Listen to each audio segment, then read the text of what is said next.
Now, the game of the weekend is Michigan at Oklahoma. Oklahoma currently about a 5.5-point favorite. This game is 7:30 Eastern time on ABC Stadium from Memorial Stadium. Now, Michigan, really good finish of the season last year, right?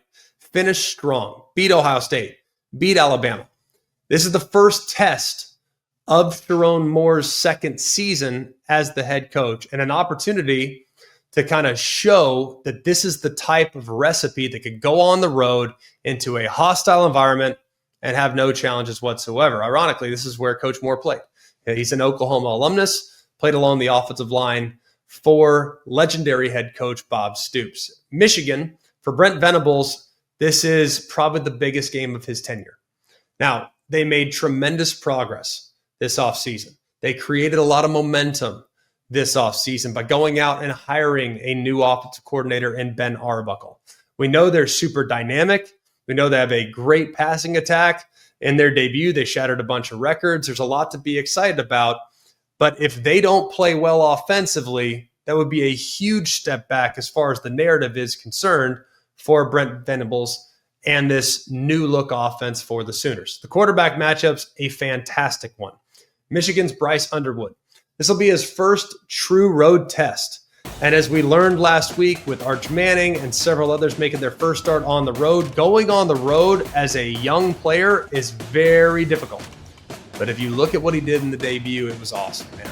I thought he showcased a certain level of poise and maturity. It was pretty obvious why he was one of the top players in the country coming out of high school. 21 of 31, 251 and a touchdown. Throwing the ball before guys are getting out of their break, being accurate, buying a little time, playing some touch, tight ends out of the backfield and little wheel routes. He did a lot of really nice things in the debut. This will be a whole other animal, especially if for whatever reason Michigan does not get off to a hot start, because Oklahoma is feeling it behind the energy that their quarterback brings. That's John Mateer. Super surgical in that first game. 30 of 37, 392, 3 touchdowns. Broke the Oklahoma program record for passing yards in a debut. That mark was previously held by Heisman Trophy winner Baker Mayfield. He's got unbelievable command of the offense. He was with Ben Arbuckle at Washington State. He should be in complete control. He also showed last week how good a runner he is as well. He is a fantastic football player and will be a lot of fun to watch, not just in this game, but throughout the rest of the season. Question number 1. How will the Sooners hold up against the run? We know the game plan for Michigan, right? You got a young quarterback. What's the process that you want if you want to take some of the pressure off your young quarterback? Well, utilize a powerful and dynamic rushing attack. Create really favorable down and distance situations. 2nd and 4s, 2nd and 3s, 2nd and 1s. That's ideal. That's the perfect plan.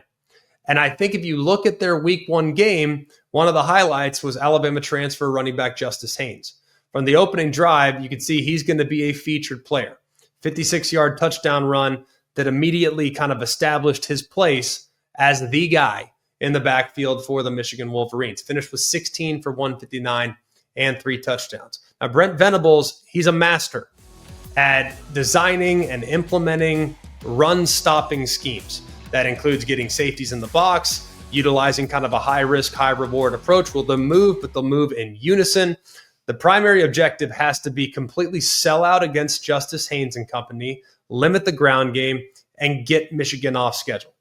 If they consistently stop the run on 1st and 2nd down with a loaded box, that puts a lot of pressure on the young quarterback, Bryce Underwood. Question 2, will John Mateer deliver on the sport's biggest stage?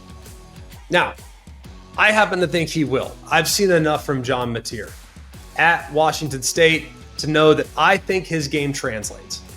I've just watched him. I've seen how he creates. I've seen how dynamic he is. He's just a playmaker. I mean, that's the best way to describe it.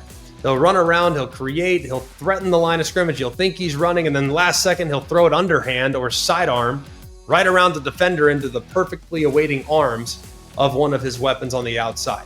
But a lot of people think that John Mateer just torched bad competition. That might be true. We'll find out. In week 1, wasn't high-level competition for John Mateer, and he torched him. All throughout last season, he didn't play against the best the sport had available to him. But guess what? He looked pretty dang good in the process. Now he's playing against a defense that has everyone's respect. Will his production live up to the expectations that he has coming into the season? Question number 3, which weapons will be the priority for Michigan? Now, one thing with young quarterbacks that I absolutely love, that's having a really good room at tight end. I happen to think Michigan's tight end room, among the best in the sport. Martin Klein, leading receiver last week, 6 receptions for 93 yards and a touchdown. And they might get an additional boost with the expected return of sophomore tight end Hogan Hansen, who's listed as probable going into this week. So that is encouraging as well. I want to see exactly what the distribution chart looks like for Bryce Underwood. Because if it were me, I would lean heavily on the run game. I would lean heavily off play action, and I would utilize those tight ends as much as I possibly can. You're going to see some man, you're going to see some zone, you're going to see a variety of coverages. Those tight ends can be a problem against whatever coverage Brent Venables decides to employ. Those tight ends could be huge in this game for the Michigan Wolverines. Question 4, can the Sooners establish a great pass rush? Now, the defensive line, they have some possible breakout stars. And if you look kind of across the board, whether it's on the interior or on the edge, I think this could be the best and most disruptive defensive line in the entire SEC. They have depth at defensive tackle. They can go 5 deep there. They have some speed off the edge, including edge rusher R. Mason Thomas. There's a few other guys that are just waiting for that opportunity to break out against top-tier competition. This might be that opportunity. So can the Sooners pass rush step to the forefront? Question 5, can Michigan limit the explosive plays? If you look at John Mateer, he's a gunslinger now. Like, he wants to create big plays, and he's got 3 key targets on the outside. The transfer receiver Keontez Lewis was great, had 9 for 119 and a couple touchdowns last year. Jared Koenig, a converted linebacker making his debut at tight end, looks like he can be a bit of a mismatch. He had 5 for 90.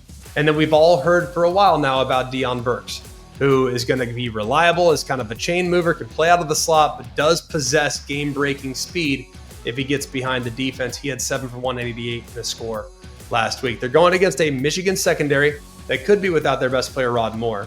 And in his absence, the onus will kind of fall on the other safeties, Metcalf, Hillman, to kind of communicate effectively on the road and to prevent coverage bust. That did happen occasionally against New Mexico. And then question 6, maybe the biggest question in the game.